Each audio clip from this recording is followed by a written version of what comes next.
Hindi ko na kaya ang lahat ng pagpapahirap na ginagawa mo sa akin, Marco.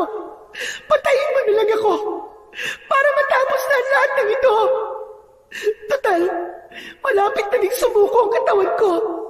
Pati na ang katinuan ko. Pilitin mong kayanin, Rhoda. Dahil dito nakasalalay ang buhay ng anak mo.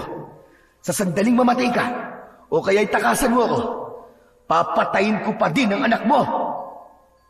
Magandang araw po sa inyong lahat. Sa araw po na ito, ay isa na namang kwento ng kababalagan at pakikipagsapalaran ang aking ihahatid sa inyo. Hindi kontento ang ina ni Primo na si Rhoda sa kanilang buhay. Kaya dahil sa ambisyong makaranas ng kasaganaan, ay pumatol siya sa isang lalaking mayaman, kay Marco. Kaya nga lang, hindi pa rin pala totoo ang pagmamahal ng lalaki sa kanya. May ginawang masama si Rhoda na lalong ikinagalit ni Marco na naging dahilan ng mas malaking problema. Dahilan upang madamay ang kanyang asawang si Obet at anak. Paano matatakasan ni Rhoda ang gulong pinasok? Maaayos pa kaya ang pamilya niya para muling makasama ang anak? Ano ang lihim ni Marco na ginamit niya para paghigantihan ang babaeng nanakit sa kanya? Paano makakatulong ang anak na si Primo sa malaking gulo? Malalaman ang kasagutan sa mga katanungang yan sa kabuuan ng kwentong aking isasalaysay. Ngunit bago po ang lahat, mga idol, huwag po nating kalimutan mag-subscribe at i-hit ang notification bell sa aking YouTube channel na Apong Isaac at The Voice Addict para sa mas marami pang makapigil hiningang kwentong aswang at katatakutan mula sa mundo ng kababalaghan. Umpisahan na po natin ang kwento.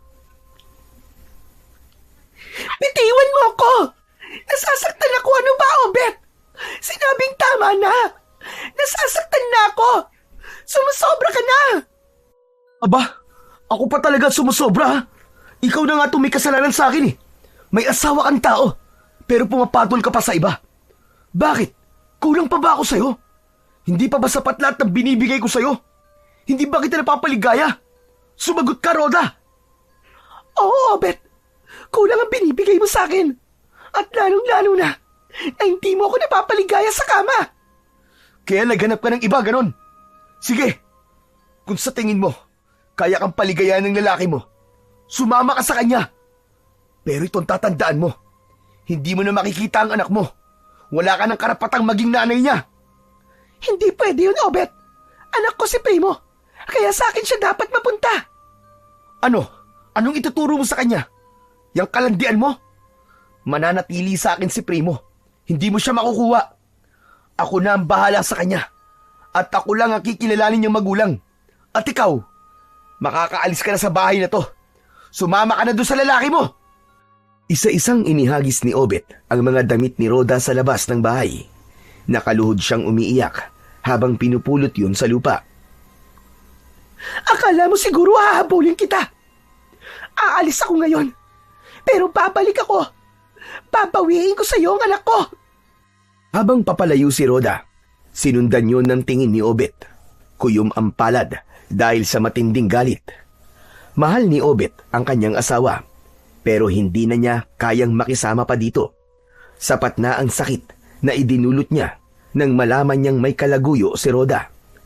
Talagang ipinamukha pa sa kanya na mahirap lang siya dahil pumatol ito sa isang lalaking may kaya sa baryo nila.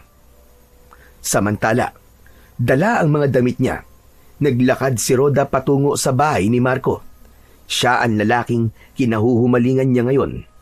Guwapo, maganda ang pangangatawan, at higit sa lahat, maraming pera.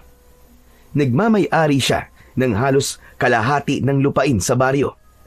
Nakikisaka lamang sa kanilang bukirin ang karamihan sa baryo. Kaya kahit sino ay talagang magkakagusto sa lalaki.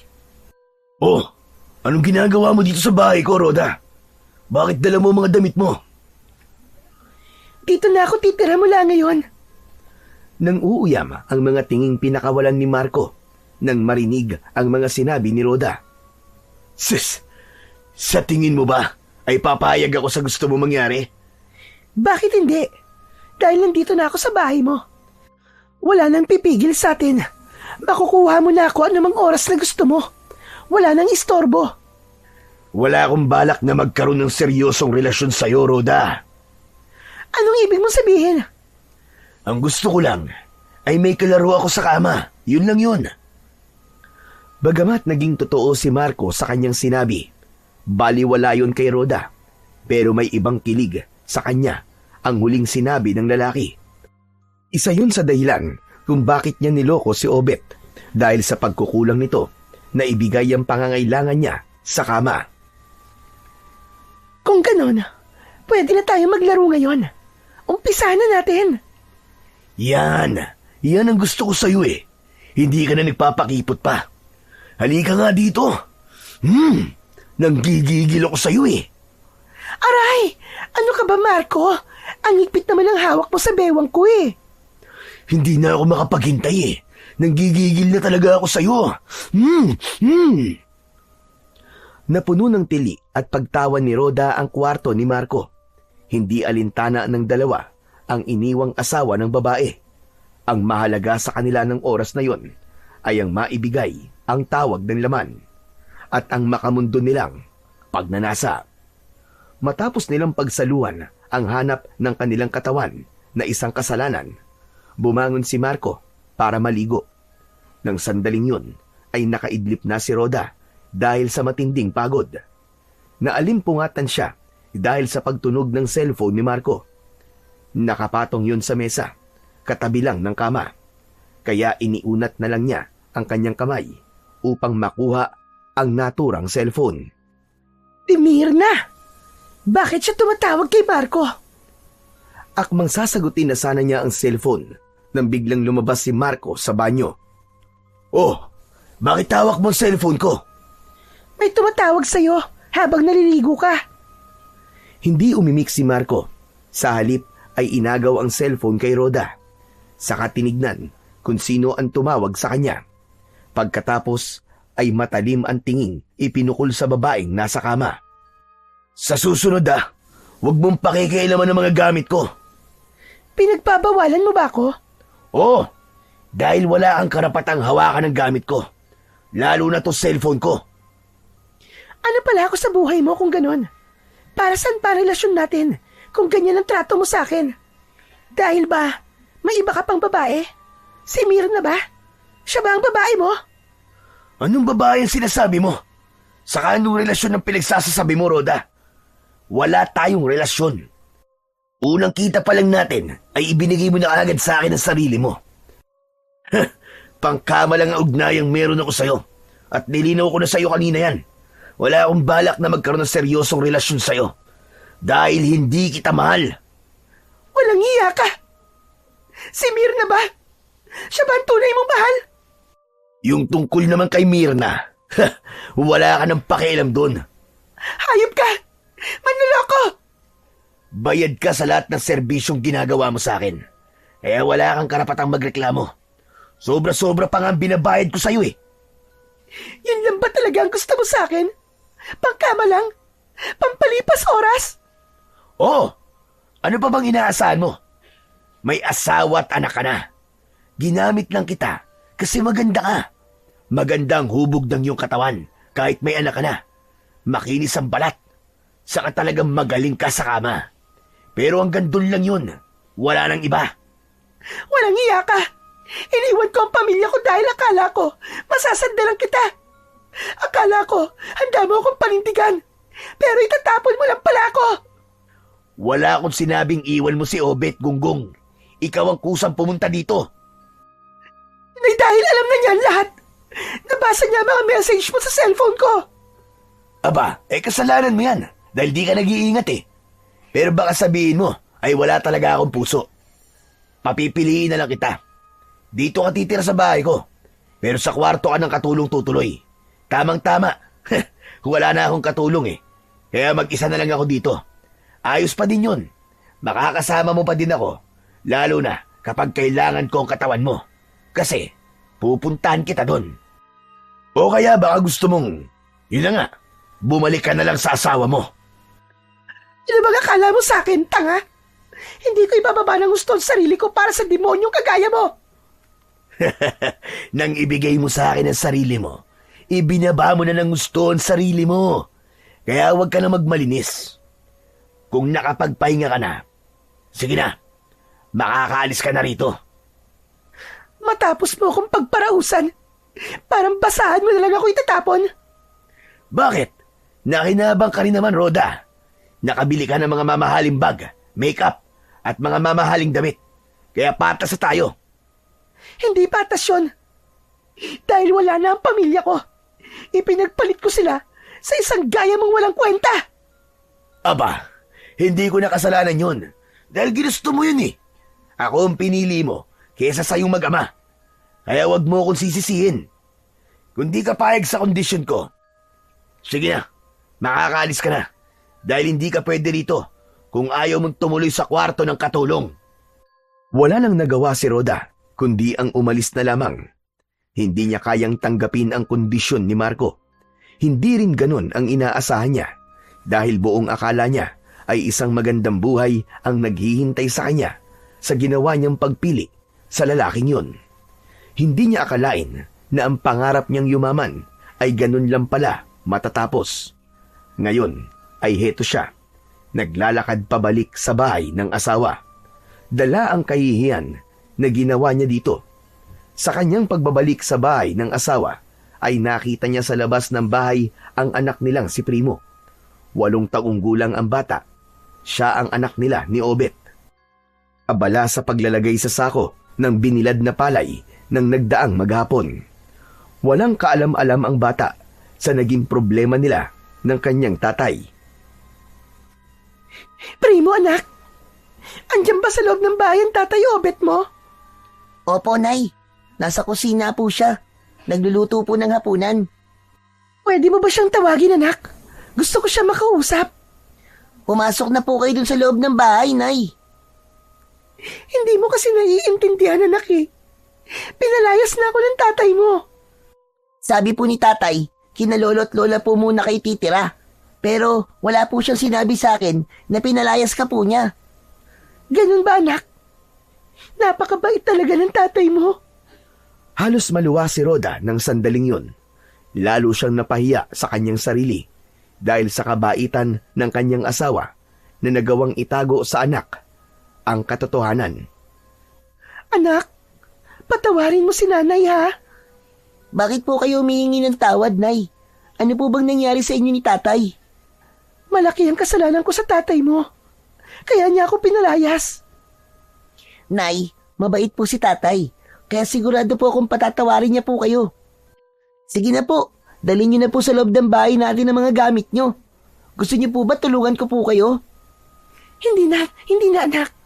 Gusto ko makausap muna ang tatay mo. Tulungan mo si nanay, ha? Para magkaayos kami ng tatay mo. Opo, Nay. Para hindi ko na po makitang umiiyak po ulit si tatay. Nakita ko po kasi siyang umiiyak nung wala po kayo.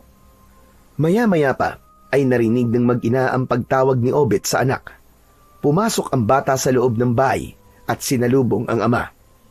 Primo, anak, mamaya mo natapusin ang ginagawa mo. Kumain na muna tayo, ha? Nakahanda na ang hapunan. Tay, nandito po si nanay sa labas ng bahay. Gusto daw po niya kayong makausap. Pagkarinig ni Obet sa sinabi ng kanyang anak, bumalik ang galit na nararamdaman niya para sa asawa. Kaya agad siyang lumabas ng bahay upang kumprontahin yon. Oh, anong ginagawa mo dito? Bakit bumalik ka pa? Ang kapal din naman ng mukha mo, no? Obet, wala na akong ibang mapupuntahan. Nakikiusap ako sa'yo. Payagan mo na akong bumalik dito. Pangako, hindi ko na uulitin ang ginawa ko. Hindi ka na namin kailangan ng anak ko. Kaya makakaalis ka na. Sa halip na umalis, lumuhod si Rhoda sa harap ng kanyang asawa habang umiiyak. Nakikiusap ako sa'yo, Obet. Kahit para na lang sa anak natin. Kailangan niya ako. Patawarin mo ako, Obet. Walang iya. Talagang gagamitin mo pa ang anak natin, ha? Makuha mo lang ang gusto mo.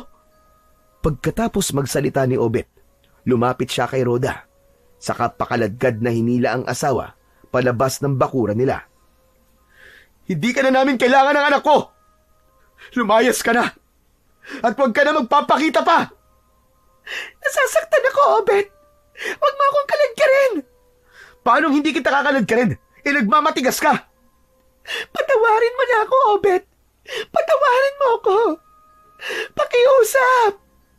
Nang mga pagkakataong yon, ay nakita ni Primo ang ginawa ng ama sa kanyang ina. Tay! Tay, tama na po! Nasasaktan po si nanay! Di po ba mabait po kayo? Patawarin niyo na lang po si nanay. Kawawa po siya. Pag pinaalis niyo po siya dito, wala po siya matitirahan. Hindi mo kasi naiintindihan, anak eh. Malaki ang kasalanan ng nanay mo sa akin. Nagkaroon siya ng... Wag! Wag, Obet! Wag mong sabihin sa anak natin ang kasalanan ko sa'yo. Ayoko mawala ang respeto niya sa akin. Gusto mo palang manatili ang respeto sa'yo ng anak mo. Bakit ka gumawa ng kalokohan? Tapos ako palalabasin mo masama sa paningin ng anak natin? Hindi ganun yun, Obet. Hindi yun ang ibig kong sabihin. Pero yan ang pinapalabas mo eh. Dahil sa ginawa ko sa'yo ngayon. Uulitin ko, Roda. Umalis ka na. Nang tangkang muling kakalad ka rin ni Obet si Roda, iniharang na ni Primo ang kanyang sarili. Yumakap ito ng maigpit sa kanyang ina. Tay! Hindi ko po kayang mawalay si nanay dito. Pakiusap po. Huwag niyo po siyang palisin. Sige na po, tay. Mapait na ngiti ang pinakawalan ni Obet ng sandaling yon. Nagtagumpay ang kanyang asawa na gamitin ang anak nila. Hindi niya kayang saktan si Primo, kaya hinayaan na lang niya ito. Bahagya lang siyang lumapit kay Roda, sa kamay kung anong ibinulong. Akala mo siguro nanalo ka na, no? Papayagan kitang tumira ulit sa bahay na to. Pero titiyakin ko, ikaw na din ang kusang aalis dito. Dahil gagawin kong impyerno ang buhay mo. Yan ang kapalit ng pagtataksil at sakit na ibinigay mo sa akin. Simula nung magkaroon ka ng relasyon sa ibang lalaki. Inupad ni Obet ang bantang binitiwan niya sa kanyang asawa. Naging malamig ang pakikitungo niya dito. Hindi niya ito madalas kausapin. Hindi siya tumatabi sa pagtulog sa kanyang asawa. Madalas ay sa kwarto ni Primo siya natutulog. Minsan ay sa salas na lamang.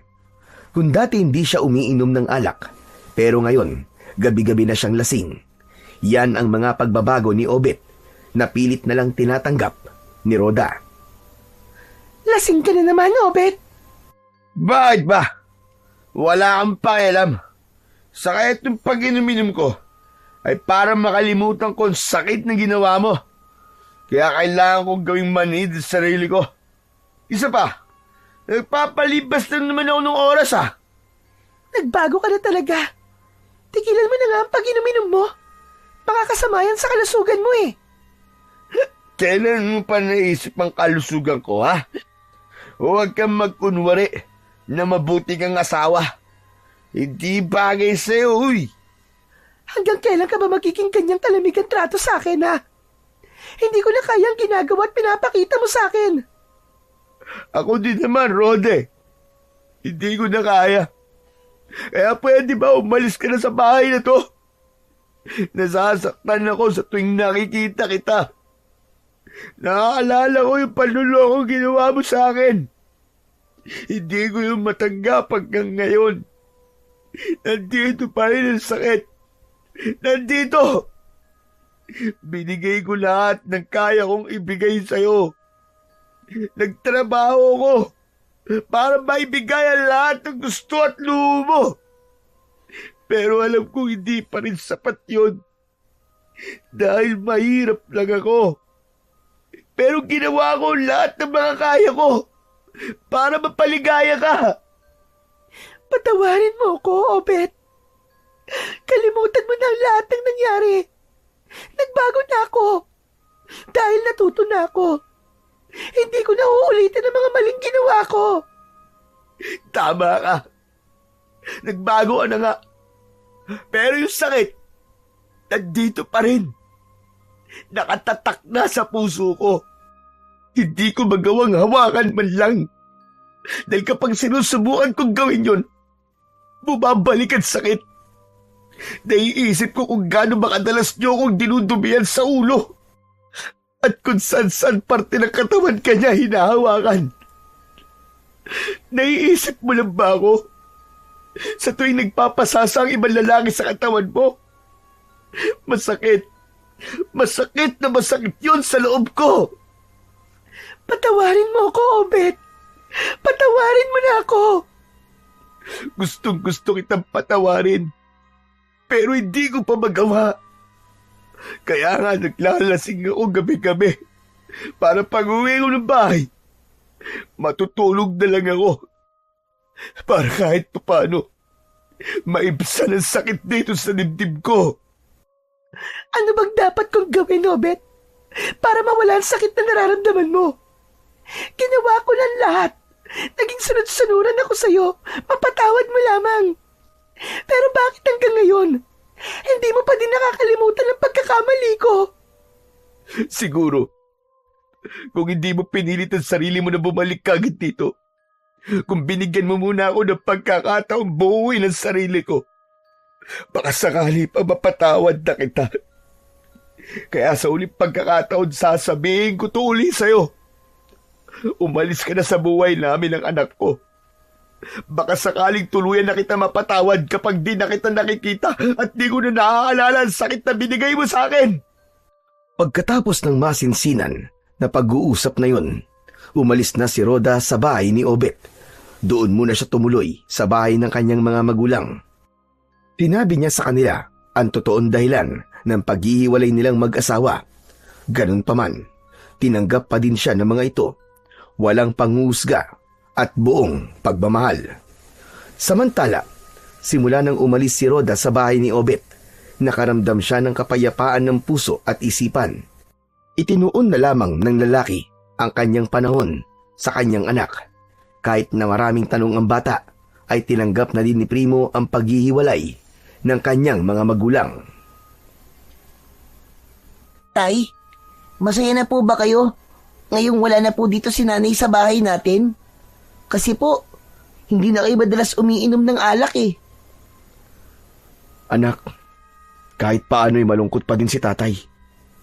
Pero itong makabubuti para sa amin ng nanay mo. Para hindi na namin masaktan ang isa't isa. Ayaw din namin na nakikita mo kaming palaging nag-aaway. Tay, ano po ba talagang dahilan ng paghihiwalay niyo po ni nanay? Sige na po, sabihin niyo na po sa akin. Hindi mo pa maiintindihan sa ngayon, anak eh. Pag malaki ka na at nasa ustong gulang, ipapaliwanag ko din sa iyo ang lahat. Makalipas ang 1 buwan na masukan si Rhoda sa pinakamayamang pamilya sa bayan nila, tuwing linggo lamang siya kung umuwi sa bahay ng kanyang magulang. Ordinaryong araw ng linggo noon, bago umuwi ng bahay, naisipan niyang dumaan muna sa parke. Gusto niyang lumanghap ng sariwang hangin. Pakiramdam kasi ni Rhoda, sumisikip ang dibdib niya sa dami ng trabaho ng mga nakaraang linggo. Pagdating niya sa parke, bumungad sa kanya ang mga naggagandahan at mamahaling bulaklak. Napakaganda ng ayos nito. Aba, mukhang may kasalang magaganap dito mamaya. Napakaganda ng pag-aayos. Halatang pinagandaan nila. Dahil gusto niyang malaman kung sino ang ikakasal, naghintay pa siya ng ilang sandali. Hanggang sa maya-maya pa, may tumigil na sasakyan sa gilid ng kalsada. Lumabas doon ang isang lalaki. Pagkatapos sa kabilang pinto, ay ang mapapangasawa niya. Isang sasakyan lamang ang kanilang binabaan. Nanlaki ang mga mata ni Rhoda nang makita ang lalaking ikakasal. Teka nga, si Marco ba yun? Ang walang yan yun pala ang ikakasal dito. Yung babae. Siya kaya si Mirna? Hindi ako papayag na matuloy ang kasal nila. Hindi sila pwedeng maging masaya. Lalapitan ko ang lokong yon. Nang mga sandaling yon, nasa gitna na ng mga bisita ang mga ikakasal. Hindi na makapagpigil pa si Rhoda. Dumaan siya sa gitna ng bulwagan kung saan dumaan din ang babaeng ikakasal.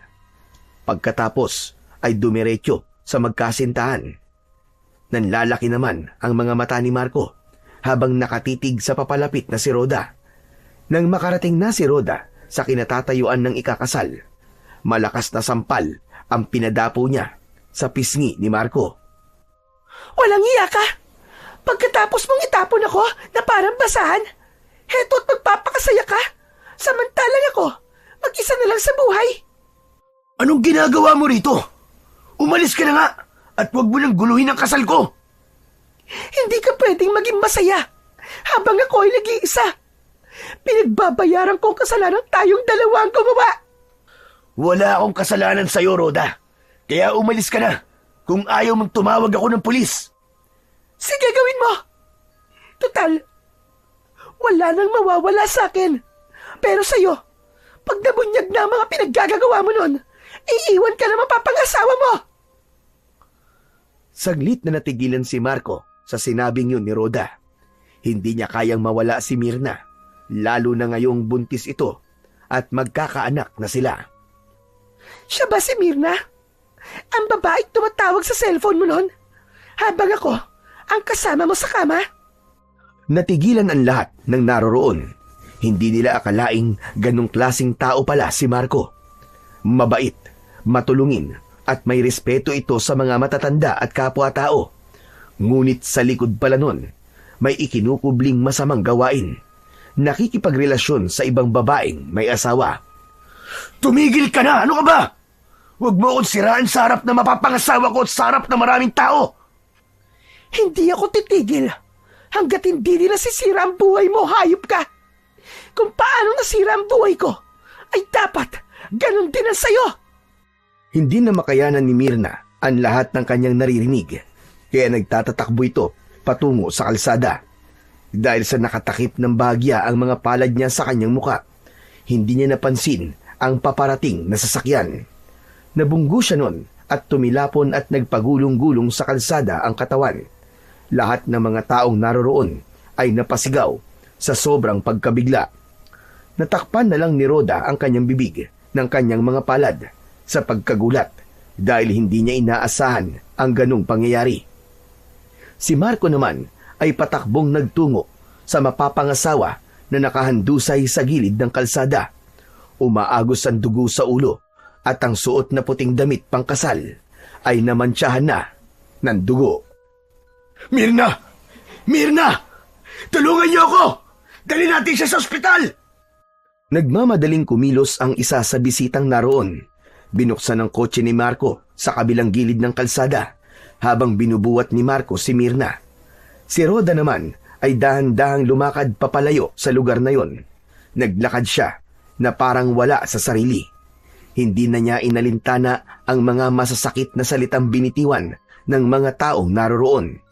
Hanggang makarating siya sa bahay ng kanyang magulang, ay ganon ang itsura ni Rhoda. Tulala at umiiyak. Hindi nga niya namalayan kung paano siyang nakauwi. Oh, ano nangyari sa'yo? Bakit ganyan ang itsura mo? Sinaktan ka ba ng amo mo? Sa halip na sumagot, sunod-sunod na pag-iling ang ginawa ni Rhoda. Pagkatapos, pumalahaw ito ng iyak. Hindi maintindihan ni Lauro ang anak kung bakit ganon ang ikinikilos nito. Kaya naman, hinayaan na lang muna niya. Matapos ang mahabang pag-iyak, saka pa lamang nagawa ni Rhoda ang makapagsalita. Tay, masama po ba akong tao? Masama po bang magagad ng mga bagay na wala ako? Anak, ang masama ay kunin mo mga bagay na gusto mo sa maling paraan. Ibig sabihin, masama nga po ako. Kasi maling paraan ang naisip kong gawin para makuha ang gusto ko. Bakit anak? Nagnakaw ka ba sa amo mo? Sabihin mo nga sa akin para maintindihan naman kita. Hindi, Tay. Nakita ko po kasi si Marco kanina. Ikakasal na po siya. Kaya lang, hindi po natuloy. Dahil nanggulo po ako. Yun ba ang dahilan kaya umiiyak ka ngayon? Dahil hindi mo pa nakakalimutan ang lalaking yun. Naiinggit ako sa babae mapapangasawa niya, Tay. Kasi mahal talaga siya ni Marco. Tapos naiinggit ako kay Marco. Kasi magiging masaya siya. Samantalang ako ay hindi. nasasaktan ako kapag naiisip ko ang mag-ama ko. Dahil kaya nilang mabuhay kahit na wala ako. Napakasakit ng nararamdaman ko po ngayon, Tay. Parang sasabog po ang dibdib ko. Bakit nangyari ang lahat ng ito sa akin? Hindi ko alam kung paano pagagaanin ang loob mo, anak. Pero ang lahat ng nangyayari sa'yo ay ikaw ang siyang pumili. Desisyon mo yan. Tay, ayoko. Ayoko ng ganitong pakiramdam, Tay. Ayoko. At kung nagkamali ka man, anak, tinalikuran ka man ng buong mundo, kami ng nanay mo, mananatiling nagmamahal sa'yo. Hindi ka namin iiwan. Pero hindi ka din namin kukonsintihin sa mga pagkakamali mong yan. Kaya wag mo nang uulitin, anak. Wag laging puso ang pairalin, kundi ang utak din. Dahil ito nagsasabi ng tama at mali. Tay, paano ko po ba itatama ang mga pagkakamali ko? Nasaktan po si Mirna sa mga nasabi ko kanina. Yung babaeng pakakasalan ni Marco. Tapos bigla na lang po siya nagtatatakbo. Hanggang sa bigla siya nabangga ng kotse. Tayo, hindi ko alam. Hindi ko alam kung anong kalagayan niya ngayon. Diyos ko po, Roda. Ano ba tong gulong pinasok mo? Hindi ko po alam ang gagawin ko, Tay. Hindi na po ako makapag-isip ng tama. Siguradong babalikan ka ni Marco dahil sa nangyaring yan. Tulungan mo ako, Tay. Wala na po akong ibang malalapitan kundi kayo. Sige. Ganito. Doon ka na muna sa kapatid mo sa Maynila. Sige na. Igiyak mo na ang mga gamit mo. Sige po. Mas mainam kung doon muna ako kina ate sa Maynila. Siguradong hindi nila ako mahahanap doon. Mabilis na iginayak ni Roda ang kanyang mga gamit. Ngunit bago pa siya makatakas, may sasakyang pula ang pumarada sa harap ng bahay nila. Kilala niya ang sasakyan na yon. Ilang beses niya nang nakita yon sa bahay ni Marco. Kaya natitiyak niyang ang lalaking yon ang dumating sa bahay nila. Kagad siyang pumasok sa loob ng kanyang kwarto at doon siya nagtago. Nasaan po si Roda? Ilabas niyo po ang anak niyo, Mang Lauro. Wala dito si Roda. 1 linggo na siyang hindi umuwi dito. Aba, ano bang kailangan mo sa anak ko? Hayop ang anak niyo. Patay na si Mirna. Pati na ang sanggol na pinagbubuntis niya. Kasalanan niyo ni Roda. Bahagyang napaurong si Lauro pagkarinig sa sinabi ni Marco. Halos matumba siya sa kanyang kinatatayuan. Biglang nakaramdam ng panghihina ang kanyang tuhod, ang matandang lalaki. Hindi niya inakala na ganun mauuwi ang gulong ginawa ng anak niya. Ganun pa man, hindi niya maaaring ipagkanulo ang anak niya. Hindi pa rin niya hahayaang mapahamak yon, kahit pa may kasalanang nagawa. Ikinalulungkot ko, Marco, pero uulitin ko sa'yo. Wala nga dito ang anak ko. Kaya sige na, makakaalis na kayo. Kung hindi niyo siya ilalabas, gagantihan ko siya sa paraang hindi niya inaasahan. Yung siguradong mararamdaman niya ang sakit na nararamdaman ko din ngayon. Papatayin ko din ang pamilya niya. Pagkasabi nun, ay tumalikod na si Marco. Sumakay sa kotse ang lalaki, saka pinaandar yun. Nang marinig ni Roda ang pag-alis ng sasakyan ni Marco, saka siya lumabas sa kanyang pinagtataguan. Tay, hindi na po ako tutuloy ng Maynila. Hindi ko maaaring iwan ang mag-ama ko. Baka totohanin ni Marco ang banta niya. Baka idamay niya sina Obet at Primo. Pero, paano ka anak? Baka ikaw naman ang mapahamak. Di baling ako na lang ang mapahamak. Huwag lang sila. Total, ako naman ang punot dulo nito. Ako ang may kasalanan. Teka.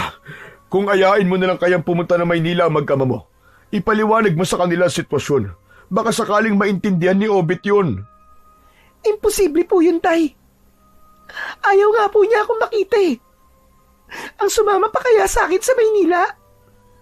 Pero, anong gagawin natin ngayon? Pupuntahan ko sila para bigyan ng babala. Yun lang ang tanging magagawa ko po sa ngayon. Pero paano kung hindi sila makinig sa'yo? Gagawin ko po ang lahat para makinig po siya sa akin. Hindi pwedeng pabayaan ko na lang sila. Kung kinakailangan ako na lang ang mapahamak, wag lang sila. Ako nagsimula ng gulo na to. Kaya kargo ko po sila, Tay.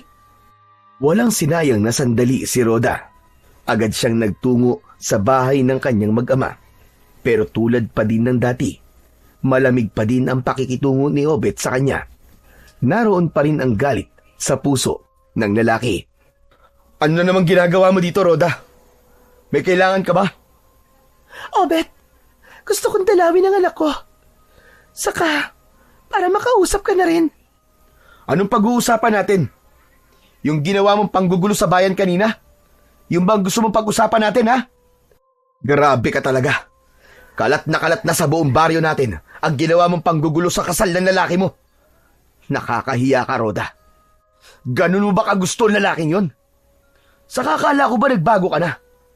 Pero bakit may pakialam ka pa rin sa kanya at tinahabol-habol mo? Bakit? Nagbabakasakali ka pa rin ba na ibabahay ka niya? Ang magkaroon ng saganang buhay? Ang pagiging magandang lalaki niya at ang pagiging mapera niya ang dahilan, ganun ba? Mali ang sinabi mong nagbago ka na. Hindi totoo yun. Bulaan ka. Pwede ba, Obet? Tama na. Makinig ka na muna sa akin. Saan ba nanggagaling ang tigas ng pagmumukha mo? Para humarap ka sa akin. At saka ano? Ano na naman kasinungalingan na sasabihin mo, ha? Sige na, Rhoda, umalis ka na. At isa pa, hindi ko ipapakausap sa'yo ang anak ko. Hindi ako aalis dito hanggat di mo ko pinakikinggan. Gusto ko lang nabalaan ka sa maaaring gawin ni Marco sa inyo, ng anak natin. Lintik naman na buhay to, Rhoda, oh. Hiwalay na nga tayo pero problema pa din ang ibibigay mo sa amin at madadamay pa ang anak ko. Kailan ka ba magbabago, ha? Kapag tuluyan na kami napahamak ni Primo? Patawarin mo na ako, Obet. Huli na to. Pag nalusutan ko to, aalis na ako sa baryong ito. Pupunta na ako sa Maynila. Magpapakalayo-layo. Pakinggan mo na lang muna ako, kahit ngayon lang. Malalim na buntong hininga ang pinakawalan ni Obet bago muling nagsalita. Pilit na pinakalma ang sarili bago muling humarap kay Rhoda. Sabihin mo na lahat ang gusto mong sabihin, Rhoda. Tapos makakaalis ka na. Obet, namatay si Mirna. Yung mapapangasawa ni Marco. Kaya ngayon, pinagbabantaan niya ako. Napapatayin din daw niya. Kayo ng anak ko. Lintik naman talaga, oo. Dapat kasi inisip mo munang mabuti ang magiging resulta ng mga gagawin mo. Para hindi ka napapahamak at para hindi din kami nadadamay ng anak mo. Kaya nga nagpunta ako dito. Para sabihin sa'yo at makapag-ingat kayo. Kaya kong protekta ng sarili ko at ang anak ko. Kaya makakaalis ka na. Walang nagawa si Rhoda, kundi umalis na lang. Alam niyang hindi na siya pakikinggan pa ng dati niyang asawa. Pero ang mahalaga ay nasabi na niya ang dapat niyang sabihin. Umaasa na lang siya na hindi itutuloy ni Marco ang kanyang banta. Hanggang sa lumipas ang 1 linggo, walang Marco na nanggulo sa bahay ni Rhoda, maging sa bahay ng mag-amang Obet at Primo. Kaya inakala niyang hindi na itutuloy ni Marco ang banta nito. Ngunit lingid sa kanyang kaalaman ang maitim na plano ng lalaking ito. Kasabay ng kanyang paghihiganti ay ang pagbubunyag ng lihim niyang pagkatao. Sa susunod na linggo ay kabilugan na ng buwan. Ito na ang pinakahihintay kong sandali ng paghihiganti ko sa iyo, Rhoda. Dahil sa darating na kabilugan ng buwan, ipapalasap ko sa iyo ang pait ng mawalan ng mahal sa buhay. Samantala, hindi pa din nawawala ang pag-aalala ni Rhoda para sa kanyang mag-ama. Mas lalong nananahimik si Marco. Mas lalo namang natatakot si Rhoda dahil hindi niya alam ang pinaplano ng dati niyang karelasyon. Hanggang sa mabilis na lumipas ang mga araw, dumating na ang gabing pinakahihintay ni Marco. Nakatunghay siya sa kalangitan habang pinagmamasdan ang kabilugan ng buwan. Hanggang sa maya-maya pa, ay unti-unting nagbago ang kanyang anyo. Naging mapupula ang kanyang mga mata. Naging matutulis ang mga kuko. Humaba din at kumapal ang mga balahibo. Saka unti-unting lumabas ang kanyang mga matutulis na pangil. Ito na ang gabing pinakahihintay ko.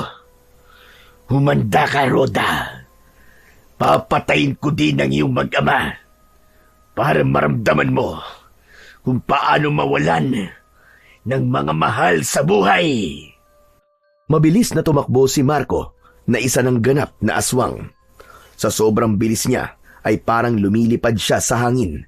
Patungo siya sa bahay ng mag-amang Obet at Primo. Nang makarating siya sa labas ng bahay ng mag-ama, umungol siya ng malakas at tumalon sa bubong ng bahay. Dahil sa malakas na kalabog sa bubungan, nagising ang natutulog na mag-ama sa loob ng bahay. Tay, ano po yung ingay sa bubong natin? Nakakatakot po. Huwag kang matakot, anak. Mga pusa lang yun na nag-aabulan. Teka, dito ka lang ha. Lalabas muna ako, titignan ko. Sige po, pero wag po kayo magtatagal, tay ah. Oo, sige. Basta, kahit anong mangyari, huwag kang lalabas dito sa kwarto hanggat hindi ko sinasabi.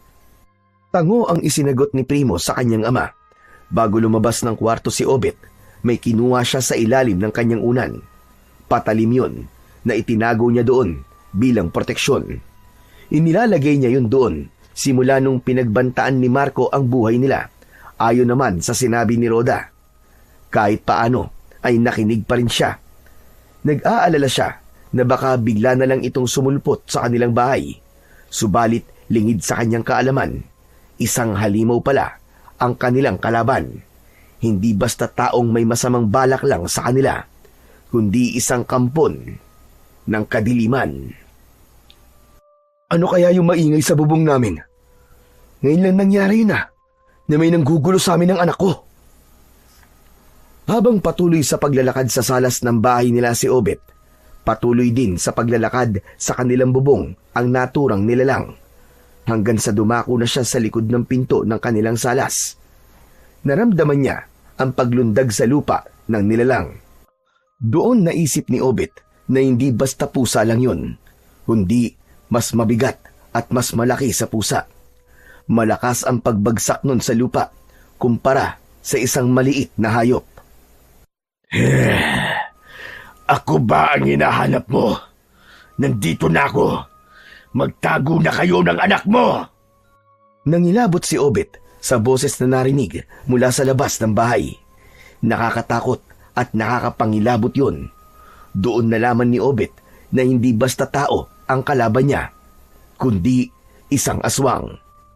Babalikan sana niya sa loob ng kwarto kung nasaan si Primo nang biglang bumagsak sa kanya ang pintuan ng bahay nila. Ubod lakas yung sinipa ni Marco mula sa labas. Hindi siya kagad makatayo dahil nakadangan sa kanyang binti ang bahagi ng bumukas na pinto. Mula sa liwanag na tumatama sa nilalang na nasa labas, kitang-kita ni Obet ang nakakatakot na anyo ng halimaw. Sino ka? Ano kailangan mo sa akin? Magpakilala ka! Talagang gusto mo pa akong magpakilala sa'yo? Oo, dahil hindi ko alam kung anong kailangan mo sa amin ng anak ko. Ano bang atraso namin sa'yo? Ako si Marco. Narito ko para singilin si Rhoda sa kasalanan niya sa akin. Habang nagsasalita si Marco, unti-unti siyang lumalakad palapit kay Obet. Ganap na itong nakapasok sa loob ng bahay. Isang di pa na lamang ang layo nito sa dating asawa ni Rhoda. Hayop ka! Isa ka pa ng aswang! Lumayo ka sa akin! Huwag ka lalapit! Tama ka, Obet. Isa nga akong aswang. Kaya nagkamali ang asawa mo ng binangga. Dahil wala kayong laban sa akin, sisingilin ko kayo sa kasalanan niya sa akin. Ba't tinadamay mo kami ng anak ko? Siya ang may kasalanan sa'yo. Wala kaming ginagawang masama sa'yo. Mas magiging masakit sa kanya kung sisimulan ko ang pagiganti sa mga taong mahal niya. At kahit hiwalay na kayo, alam kong mahal ka pa rin niya, lalo na ang anak niyo. Pero ngayon, uunahin na kita. Huwag mo akong sasaktan. Huwag! Maawa ka sa akin! Nasaan na ang anak mo? Parang mas maiging siya ang unahin ko. Wala! Wala dito ang anak ko! Mag-isa lang ako dito sa bahay. Nagmamakaawa ako sa'yo. Akala mo ba ay maloloko mo ko? Naaamoy ko ang dugo ng anak mo. Samantala, hindi na nakatiis si Primo dahil alam niya na may nangyayari sa labas ng kanilang kwarto. Gusto niyang malaman kung ano yun at nag-aalala na rin siya sa kanyang tatay. Dahan-dahan niyang binuksan ang pinto, saka bahagyang sumilip doon. Nanlaki ang mga mata niya pagkakita sa kakaibang nilalang habang papalapit yun sa tatay niya. Akmang lalabas na sana siya nang biglang sumigaw ang tatay Obet niya. Primo anak! Magtago ka na! Bilisan mo! May halimaw dito sa salas ng bahay natin! Magtago ka na! Bilisan mo! Isara mo mabuti ang pinto ng kwarto! Hindi malaman ni Primo ang gagawin ng mga sandaling yun. Susundin niya ba ang ama o tutulungan niyang harapin ang aswang? Samantala, ganap nang nakalapit ang aswang kay Obet. Magkaharapan na sila. Nakita na din ng aswang ang kutsilyong dala ni Obet nang lumabas siya. Nabitiwan yun ni Obet at nahulog sa lupa. Ngayon nga ay pinulot yun ni Marco. Tinitigan ng matalim si Obet at itinutok sa leeg ang kutsilyo. Ito ba ang gagamitin mong panlaban sa akin? Akala mo ba ay katulad mo akong mahina at sa ganitong klaseng patalim lang ay mamamatay na kagad ako? Pagkasabi nun ay inundayan niya ng saksak sa dibdib ang walang kalaban-laban na si Obet. Pinili ni Marco na gamitin ang patalim sa halip ang kanyang matutulis na mga kuko at pangil. Pagkatapos nun, umagos ang dugo sa kanyang dibdib. Saka diniinan pa ni Marco ang bahaging sinaksak niya upang mapiga ang sugat at lumabas ang dugo mula rito. Saka inilabas ang dila upang higupin ang dugong umaagos. Bakit kaya ayaw na sa'yo ng asawa mo? Masarap naman pala ang dugo mo. Hayop ka! Demonyo ka! Huwag kang mag-alala. Pag nawala ka na, hindi na maghihirap ang loob mo dahil sa ginawa sa'yo ng asawa mo. Siya ang may kasalanan sa'yo. Bakit kami ng anak mo ang gusto mong panusahan at pagbayarin sa kasalanan niya sa'yo? Wala ka na ron. Ako na ang nakakaalam nun. Kaya huwag ka nang marami pang tanong. Ubod lakas na sinaksak ni Marco si Obet. Sunod-sunod ang ginawa niyang pagsaksak. Kahit saan na lang tamaan ang lalaki. Tumitilamsik ang dugo ni Obet sa bawat saksak na tumatama sa katawan niya. Lahat yun ay kitang-kita ng batang si Primo. Nakasilip siya ng bagya sa nakabukas na pintuan ng mga pagkakataong yun. Matapos ang di mabilang na pagsaksak ni Marco sa katawan ni Obet, dinukot niya ang puso ng kawawang lalaki. Pagkatapos ay kinain yun. Kasunod ay ang pagdukot sa atay, saka kinain niya rin. Hindi na makayanan pa ni Primo ang nakikitang sinapit ng kanyang ama, kaya isinara niya ang pinto ng kwarto, saka impit na umiyak doon. Awang-awa siya sa kalunos-lunos na kalagayan ng ama, kaya lamang ay wala siyang magawa. Tatay ko! Tay! Napakasama ng nilalang na yun! Pinatay yan, tatay ko! Dahil alam ni Primo na siya na ang isusunod ng aswang, umisip na siya ng paraan para makatakas. Habang abala pa sa panginginain ng aswang sa lamang loob ng tatay niya, kumilos na kagad si Primo para tumakas. Umakyat siya sa lamesang katabi ng papag na higaan. Yun ang nagsilbing daan para makarating siya sa bintana ng bahay nila. Dahan-dahan niya yung binuksan, saka sumampa siya sa pasimano noon. Saka tumalon pabagsak sa lupa sa labas ng bahay. Hindi yun masyadong mataas, kaya hindi siya ganong nasaktan pagbagsak niya. Nagpalinga-linga muna siya sa paligid, ngunit wala siyang makita, kundi puro kadiliman. Hindi ako pwedeng abutan ng aswang. Dapat ako makatakas sa kanya. Pero saan kaya ako pupunta? Kailangan ko makapagtago. Luminga muli sa paligid si Primo, hanggang sa mapagawi ang tingin niya sa puno ng aroma sa gilid ng bahay nila. Bagamat maraming tinik yun, hindi niya yun alintana, makatakas lamang. Pinilit niyang umakyat sa puno kahit may mga tinik ito. Umaasa siyang hindi siya makikita ng aswang doon at hindi rin makakalapit dahil sa taglay na tinik ng mga sanga. Diyos ko, hindi ko alam kung tama ba tong dito ako magtago. Tulungan niyo po ako, Panginoon. Gusto ko pa pong mabuhay. Pagbabayarin ko po ang aswang sa ginawa niya sa tatay ko. Tulungan niyo po ako, Panginoon. Nagmamakaawa po ako sa inyo. Abot-abot ang panalangin ni Primo ng mga sandaling yun. Yun ang tanging sandata niya ngayon. Hanggang maya-maya pa ay lumabas na mula sa kanilang bahay ang lalaking aswang. Puno ng dugo ang nguso at ang buong katawan. May nakasabit pang bituka sa kanyang daliri. Bituka yun ng kanyang ama. Kitang-kita yun ng bata. Halos hindi humihinga si Primo habang iginagala ng aswang ang kanyang mga mata sa paligid. Lalo na nang tumapat ito sa puno kung saan siya nakatago. Hindi na umalis ang tingin ni Primo sa aswang hanggang sa unti-unting dumako ang paningin nito sa itaas ng puno at magtama ang kanilang paningin.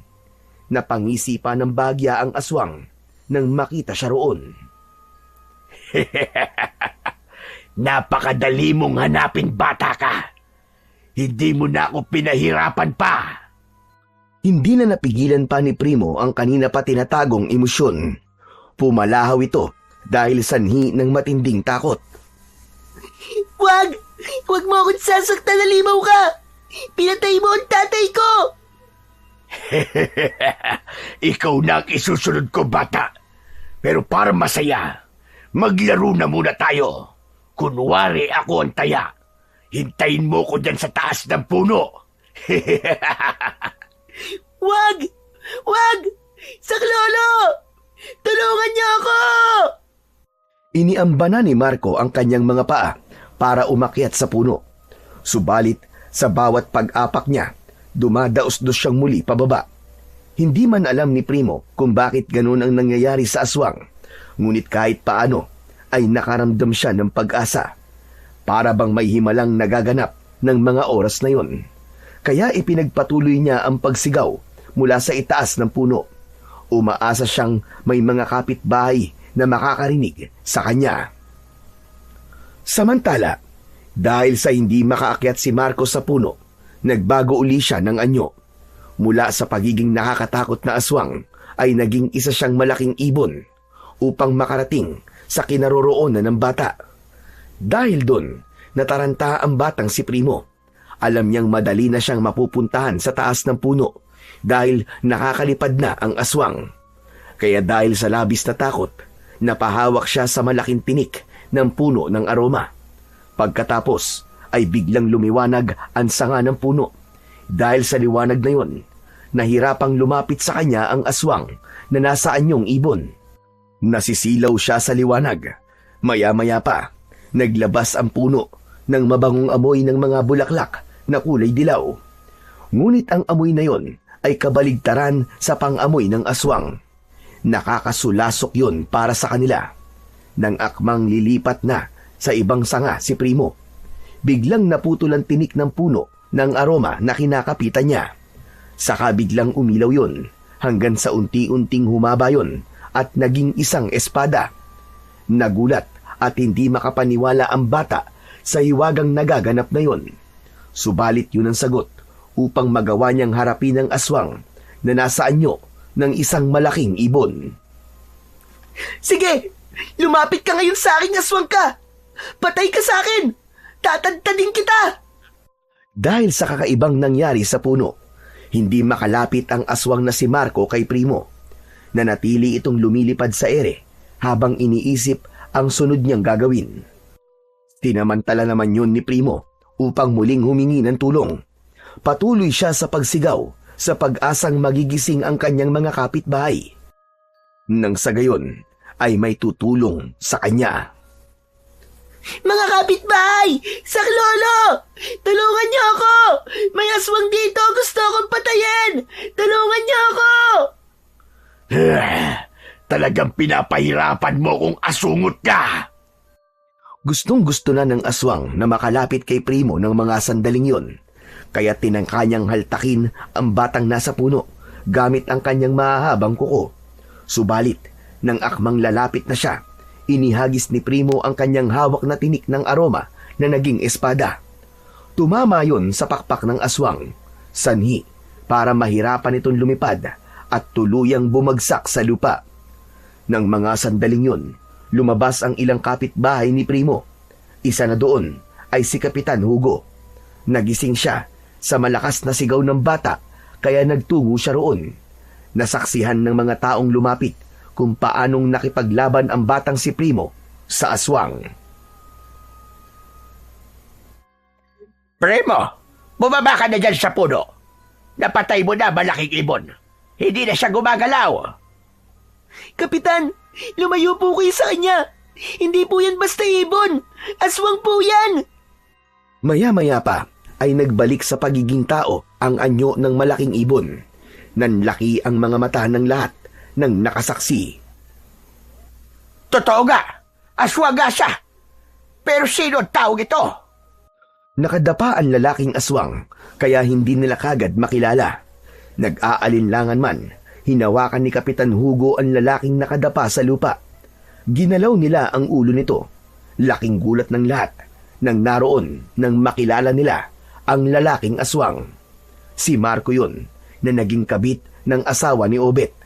Hindi ito gumagalaw dahil walang malay. Subalit buhay pa ito. Nang mga sandaling yun, bumaba na si Primo dahil nakakatiyak siya na ligtas na siya. Lolo, pinatay po ng aswang na yan ang tatay ko. Kitang-kita ko po ang kasamaang ginawa niya. Kinain niya po ang puso ng tatay ko maging ang atay po. Ano ka mo? Nasaan ang tatay mo ngayon? Andun po siya sa loob ng bahay namin. Halika po, puntahan na natin siya. Sumunod si Kapitan sa loob ng bahay ni na Primo, pati ang ilang kapitbahay. Doon ay tumambad sa kanila ang kalunos-lunos na kalagayan ng bangkay ni Obet. Halos maduwal ang lahat sa matinding sinapit nito. Wakwak ang dibdib, wala na ang puso at atay. Nagkalat ang putol-putol na bituka. Tigmak ng dugo ang buong katawan. Diyos ko po, mahabagin langit. Nakakaawa ang ginawa niya sa iyong ama. Tulungan niyo po ako, Kapitan. Kailangan mapatay po ang aswang na yon. Patayin po natin siya ngayon, Kapitan. Patayin na po natin siya. Habang nag-uusap sina Kapitan at Primo sa loob ng bahay, walang nakapansin na nagkamalay na pala si Marco at kumikilos upang tumakas. Bagamat nangihina ang kanyang katawan, pinilit niyang iakbang ang mga paa niya upang makalayo sa lugar na yon. Dahil alam niyang manganganib na ang buhay niya, ang espadang nakatarak sa kanyang mga pakpak nung nasa anyong ibon pa siya ay tumagos sa kanyang likod. Nadala niya yon sa pagtakas dahil hindi niya maalis. Kaya nang lumabas sina Primo, Kapitan at ilang kapitbahay sa loob ng bahay, wala na doon si Marco. Lalo lang silang nabahala. Lolo, Kapitan, wala na po ang aswang. Nakatakas na po siya. Kung ganon, ay buhay pa pala ang hayop na yon. Paano po kung bumalik po siya dito, Kapitan? Natatakot po ako. Huwag kang matakot, iho. Tutulungan ka namin. Salamat po sa inyo. Salamat din po sa puno ng aroma. May himalang naganap po kanina, kaya nakaligtas po ako. Teka, paano mo nga pala napalabas ang kapangyarihan ng punong ito? Nanalangin lang po ako kanina sa Panginoon. Tapos po, yung nahawakan ko po yung tinik ng aroma, naging espada po bigla. Hindi ko po alam kung paano nangyari ang lahat ng yun. Parang may buhay po ang puno. habang inilalabas niya ang kanyang kapangyarihan. Alam mo ba dati, lolo ko ang may kakayahang palabasin ang kapangyarihan ng puno ng aroma. Talaga po? Pero nawala din sa kanya. Pero bakit po?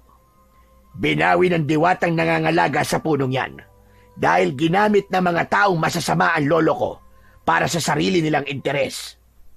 Kung ganun po pala, dapat ako magpasalamat sa diwatang nakatira sa punong na yan. Dahil ipinakita niya po sa akin ang kapangyarihan ng puno at nailigtas po ko. Baka po, binigyan niya rin ako ng kapangyarihan.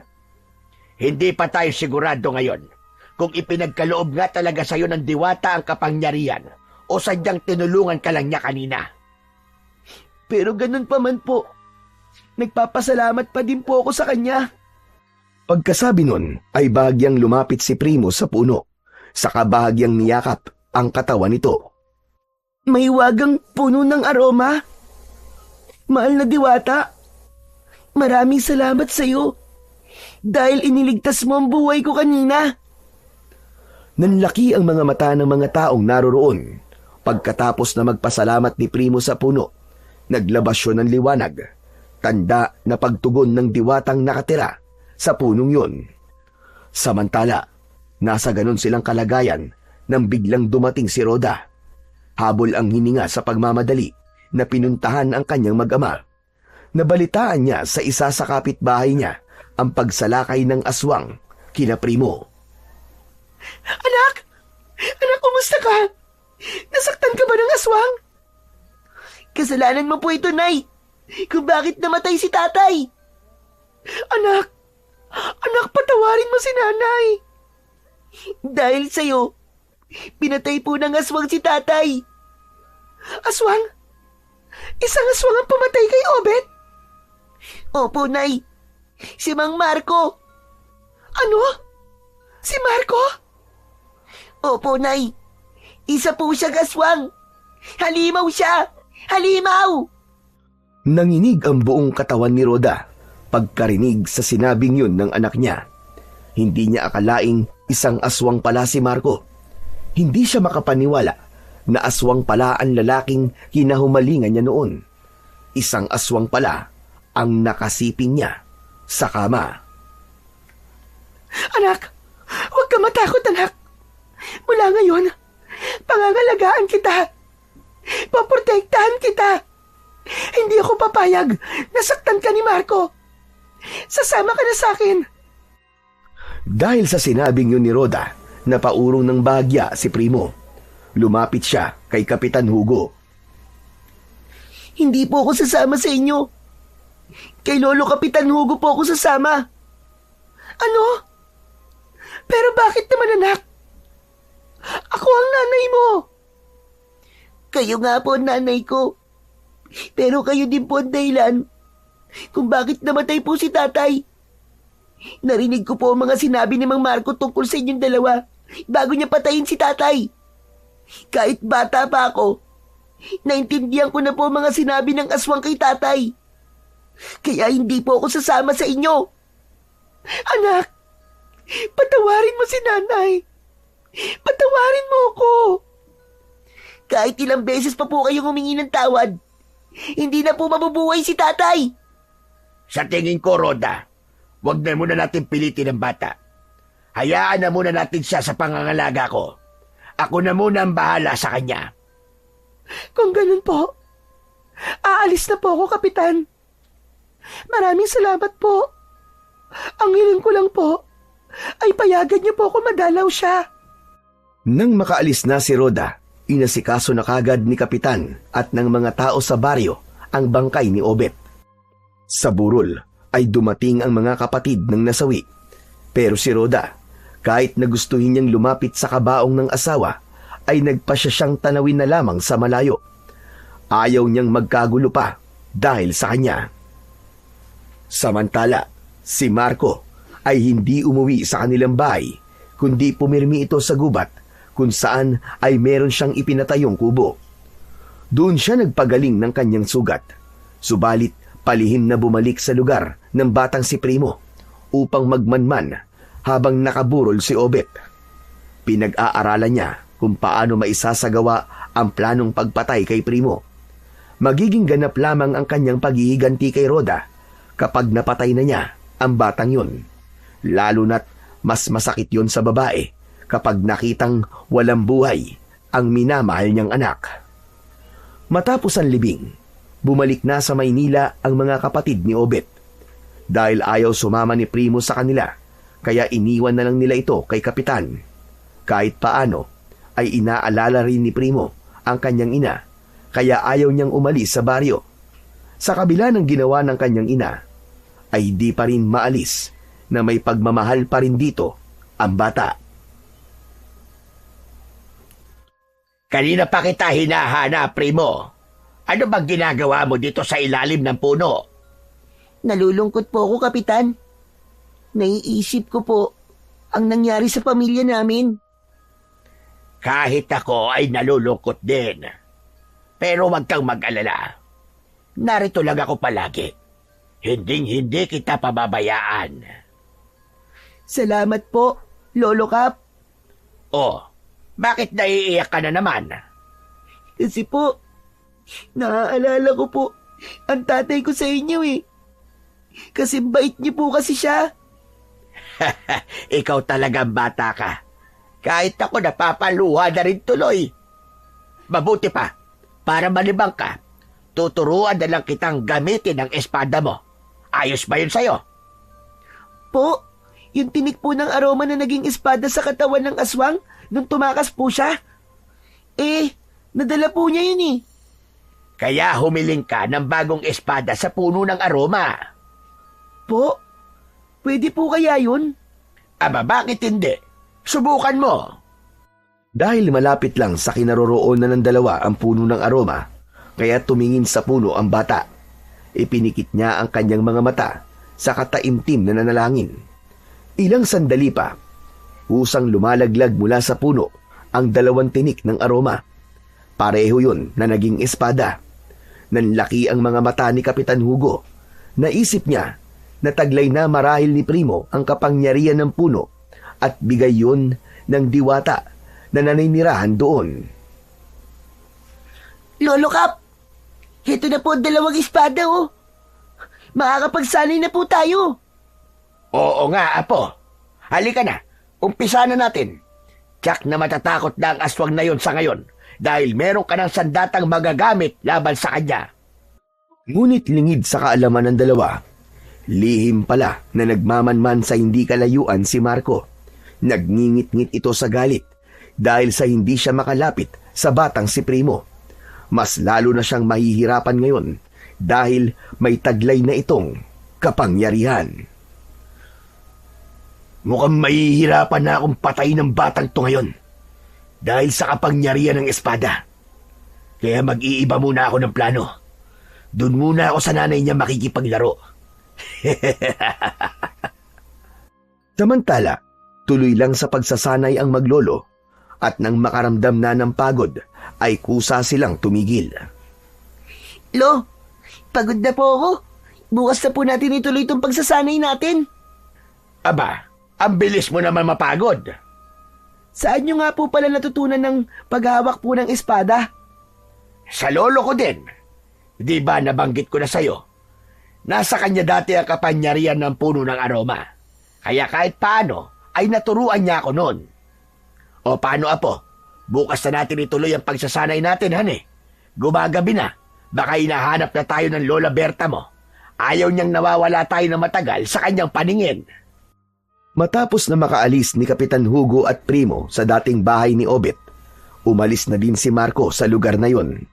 Nagtungo siya sa bahay ni Rhoda. Ang tagal mo namang dumating. Kanina pa ako naghihintay sa'yo dito eh. Anong ginagawa mo dito sa bahay namin? Paano ka nakapasok? Ang dali lang makapasok sa bahay mo. Sira-sira ang dingding. Tapos, dalawang matandang uugod-ugod pa ang mga bantay. Hayop ka! Anong ginawa mo sa mga magulang ko? Ayan, nanlaban sila. Kaya itinali ko muna. Gusto ko sanang gawing hapunan sila eh. Kaya lang, hindi masaya. kung hindi ka muna magpapaalam sa kanila. Patakbong lumapit si Rhoda sa kanyang mga magulang. Magkatalikod silang itinali ni Marco sa kanilagyan ng busal na tela ang mga bibig.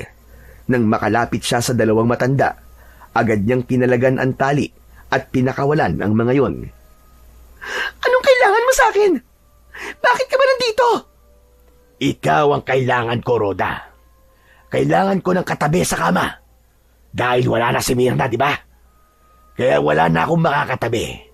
Kaya naisip kong, bakit hindi na lang ikaw? Di ba? Gustong-gusto mo kung ikinakama kita dati. Demonyo ka, Marco! Demonyo ka! Napakasama mo talaga! Pareho lang tayo, Rhoda. Kaya pumili ka.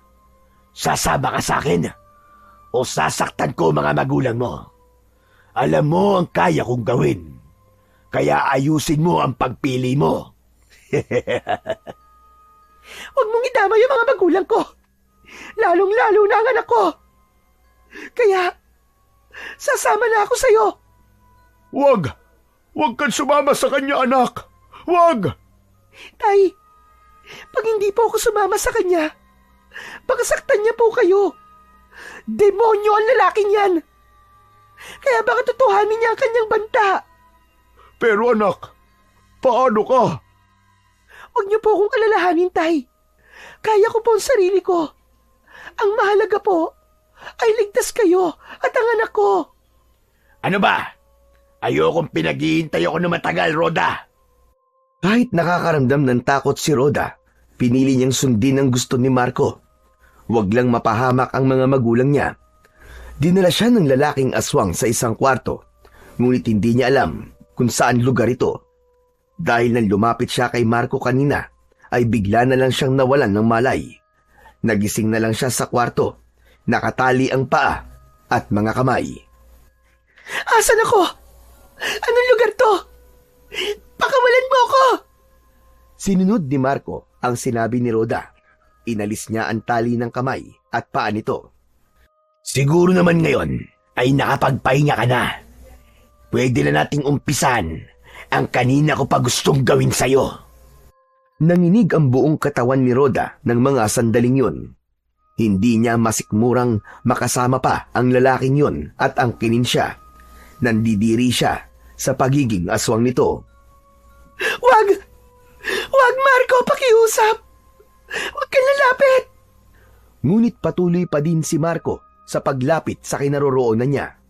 Hanggang nasukol siya sa sulok ng kwarto at wala na siyang matatakbuhan. Isang hakbang na lamang ang layo ni Marco kay Rhoda. Malakas niyang hinila ang bewang ng babae. Subalit nagpipipiglas ito. Kaya mas lalong hinigpitan ni Marco ang pagkakahawak kay Rhoda. Saka pabalya siyang inihiga sa kama. Huwag mo na akong pahirapan pa. Kung ayaw mo makita ang tunay kong anyo. Pakita mo na sa akin ang totoo mong anyo upang makita ko kung gaano ka kasama. Kung ganon, pagmasdan mo kung mabuti. Pagkasabi nun, biglang nagbago ang anyo ni Marco. Lumabas ang mapupulang mga mata nito, mga matutulis na ngipin, at ang nakakasulasok na amoy ng laway mula sa bibig ng aswang. Hindi makapaniwala si Rhoda sa kanyang nasasaksiyan. Ito ang tunay na anyo ng lalaking paulit-ulit niyang nakakasama sa kama. Halos maduwal siya sa pandidiri sa anyo ng aswang na nasa kanyang harapan. Kung gaano ka demonyo ang anyo mo, ganon din ang ugali mo. Hayop ka! Sa mga sandaling yon ay pumaibabaw na si Marco sa katawan ni Rhoda. Kahit na nagpipibigla siya, hindi yun alintana ng lalaking aswang. Sadyang napakalakas nito. Habang nasa ibabaw niya ito, tumutulo ang mabahong laway nito sa katawan niya. Kaya tuluyan na siyang naduwal dahil sa labis na pandidiri.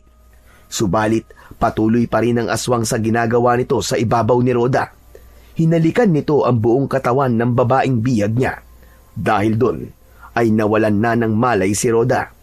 Isang mabigat na dahilan kung bakit kahit galit siya kay Rhoda, ay hindi niya magawang patayin ito dahil sa tawag ng laman. Napapawi ng babae ang pangangailangan ng katawan nito. Subalit, Gusto niyang pasakitan ito, kaya ibig niyang patayin ang mga taong malapit dito, lalo na ang anak na si Primo. Nagising si Rhoda na walang suot na damit. Nangangamoy ang mabahong laway ng aswang sa buong katawan niya.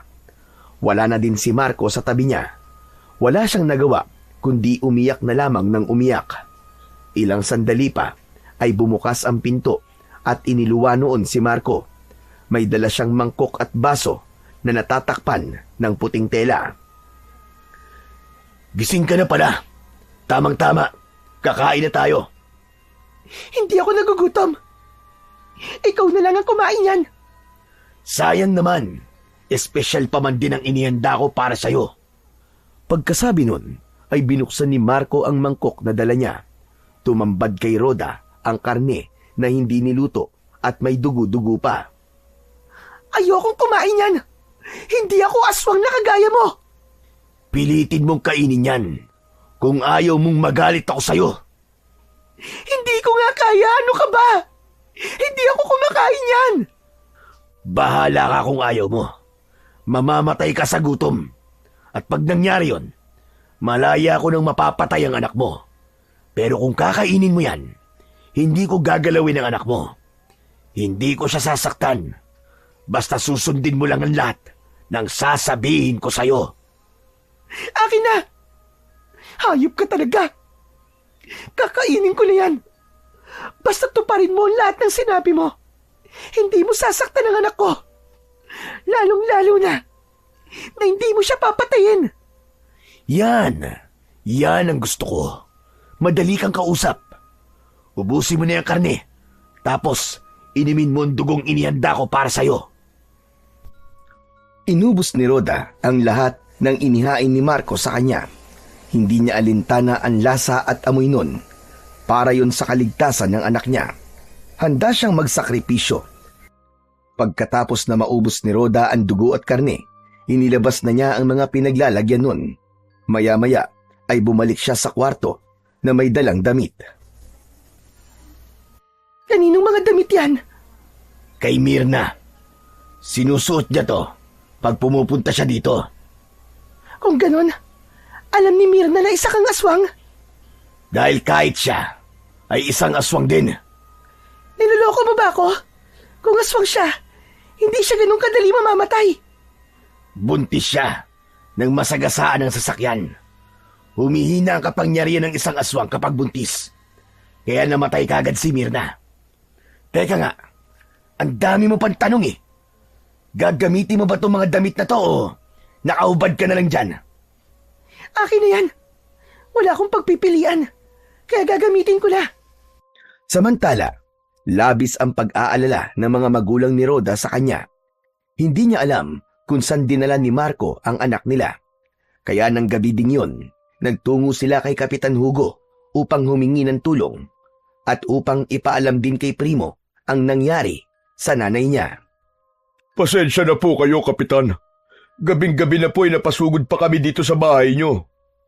Ano ba sadya nyo? Gusto nyo bang makita si Primo? Opo. At para sabihin na rin po na tinangay ni Marco ang anak namin. Hindi namin alam kung saan dinala ng lalaking yun si Rhoda. Kailan pa ito nangyari? Kanina lang po.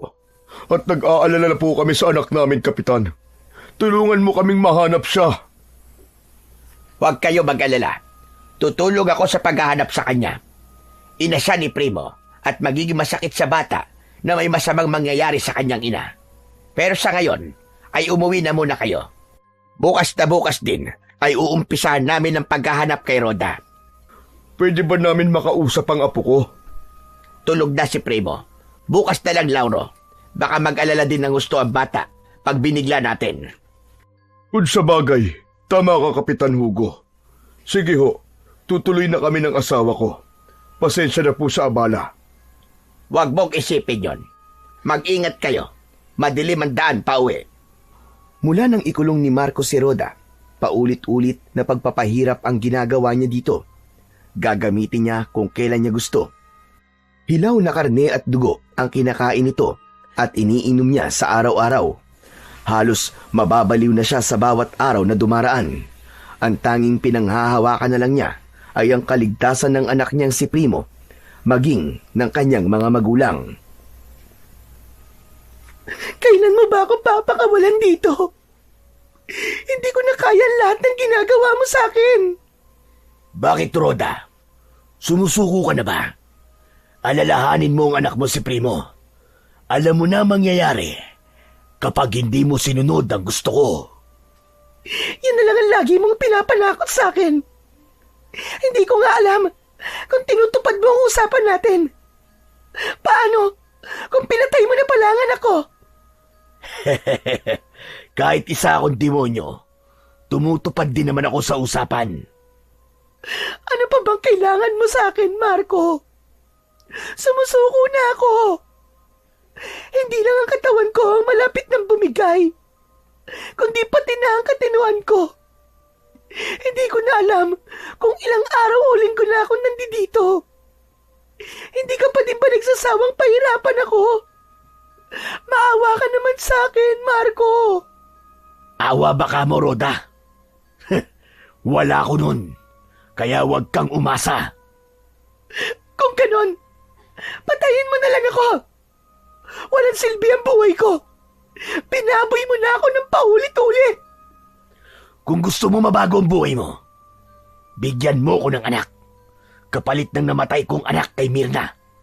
Baka sakaling maawa pa ako sa'yo at sa anak mo. Gusto kong magkaroon ng anak na magpapakalat ng aking lahi. Sa ibang babae ka na lang humiling ng anak na gusto mo. Ayoko magkaanak sa demonyong kagaya mo. Sa tingin mo, paano mangyayari yon? Kung alam na ng lahat ng tao sa baryong ito na isa akong aswang, wala nang magmamahal sa akin, Roda. Yun ang isa sa ikinakagalit ko sa'yo. Wala na ang pamilyang pinapangarap ko. Kung sana'y pinabayaan mo na lang ako kay Mirna, hindi sana tayo umabot sa ganito. Hindi sana naging miserable ang mga buhay natin. Sa laki ba naman ng pagpapahirap na ginagawa mo sa akin sa araw-araw? Kahit konti siguro, nabawasan ang bigat ng nararamdaman mo. Pinatay mo na din ang asawa ko, kaya pakiusap naman. Pakawalan mo na ako, maawa ka na. Bingi na si Marco sa lahat ng pakiusap ni Roda. Bato na ang puso niya sa sakit ng nararamdaman niya mula nang mamatay si Mirna at ang magiging anak niya. Kung meron mang kakaiba sa kanya, yun ay ang hindi saktan ang batang si Primo habang nasa poder niya si Roda.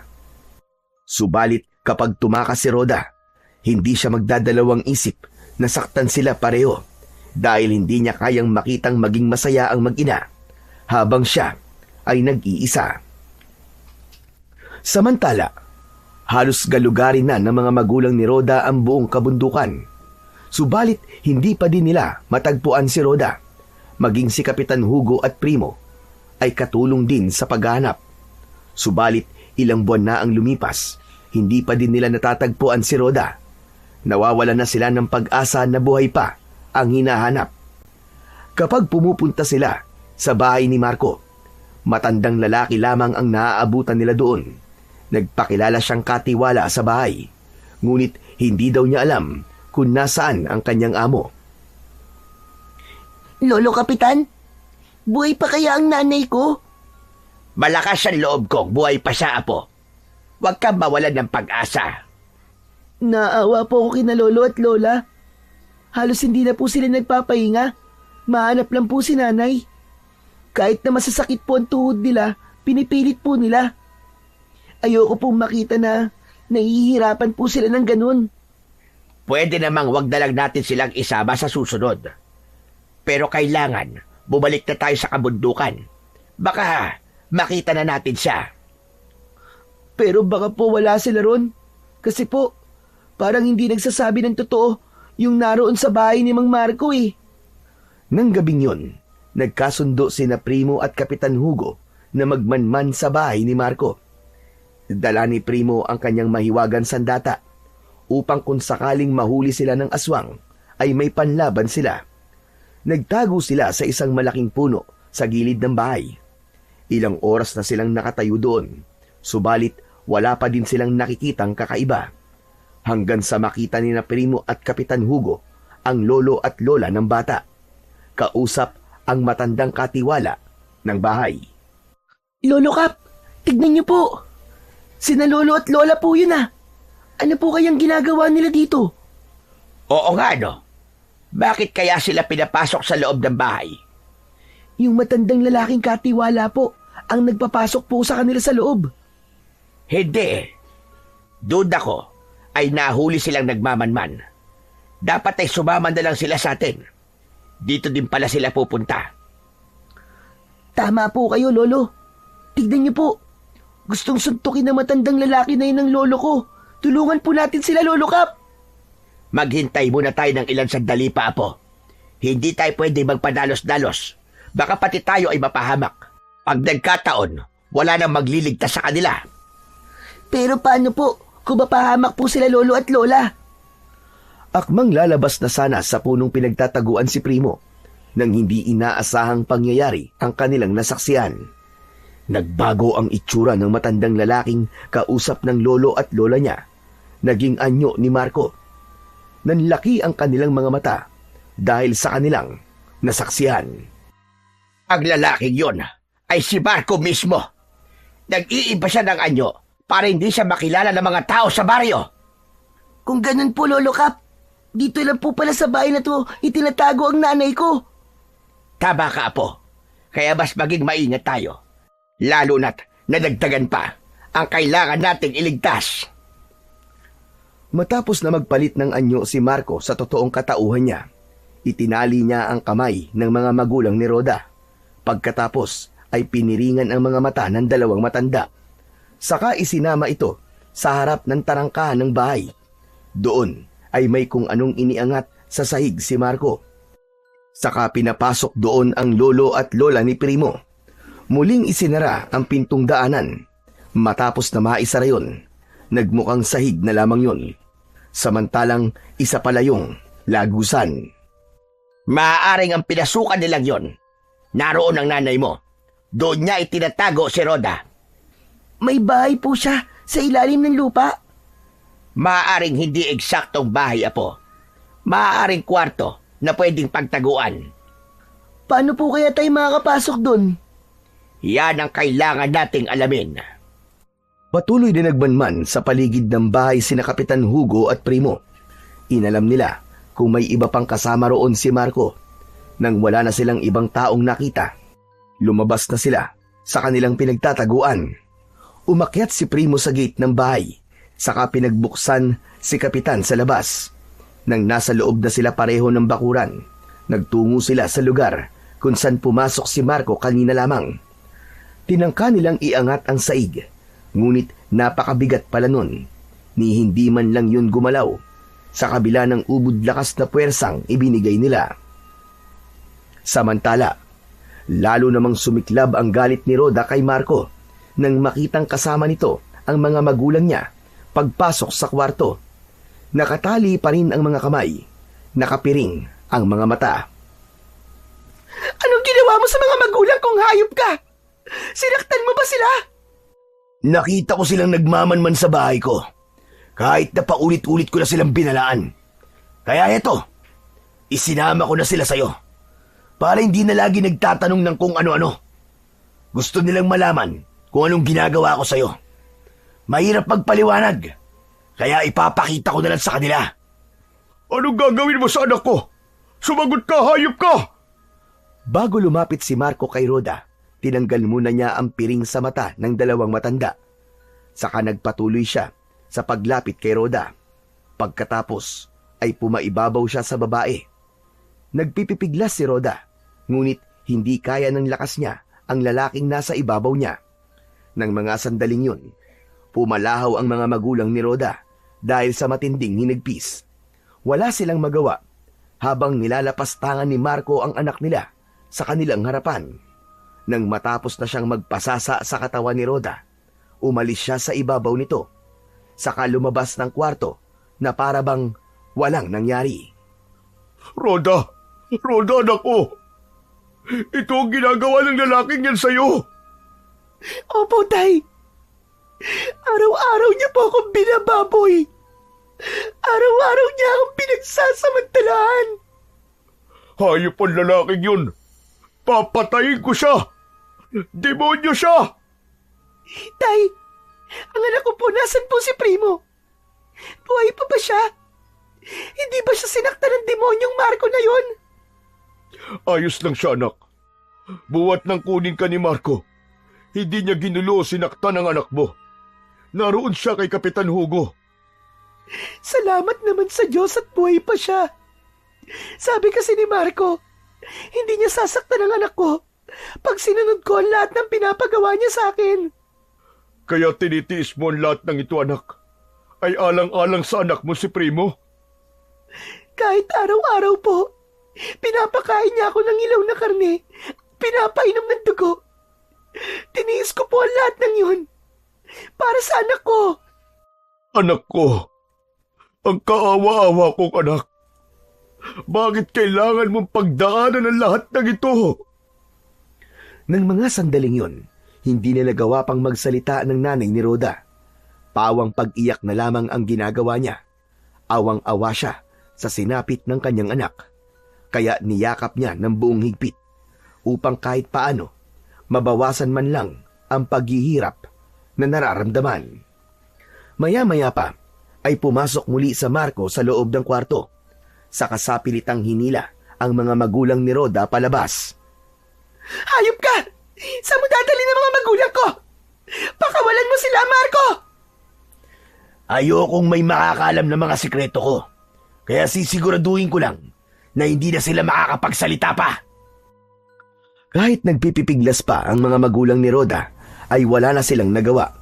Dinala sila ni Marco sa kabilang kwarto, sa tapat lamang ng kwarto kung nasaan naroon si Rhoda. Doon ay karumal-dumal na pagpatay ang ginawa ni Marco sa magulang niya. Kung paanong pagpatay ang ginawa ng lalaking aswang na ito sa kanyang asawa, ganun din ang pagpatay na ginawa nito sa kanyang mga magulang. Mula sa kanyang kwarto, dinig na dinig niya ang bawat pagpalahaw ng dalawang matanda hanggang sa unti-unting mawala yun.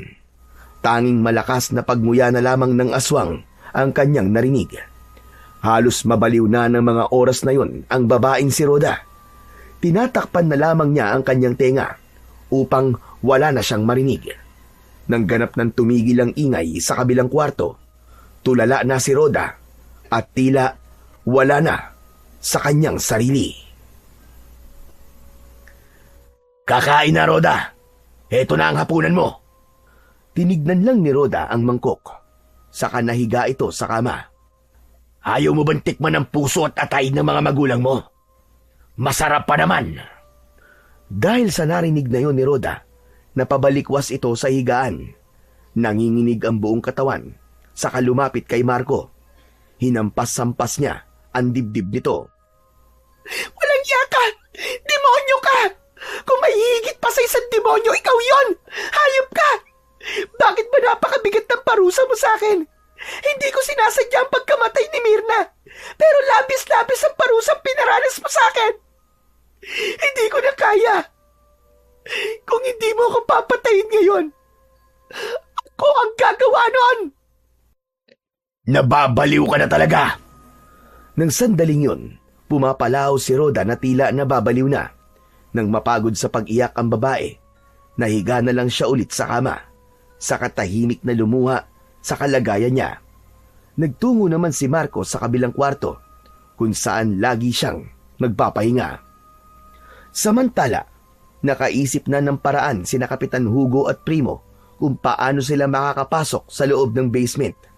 Gamit ang matalas na espada ni Primo, binutasan nila ang lagusang daan patungo sa basement ng bahay ni Marco. Saka dahan-dahan silang lumakad papasok sa loob. Tumambad sa kanila ang 3 kwarto.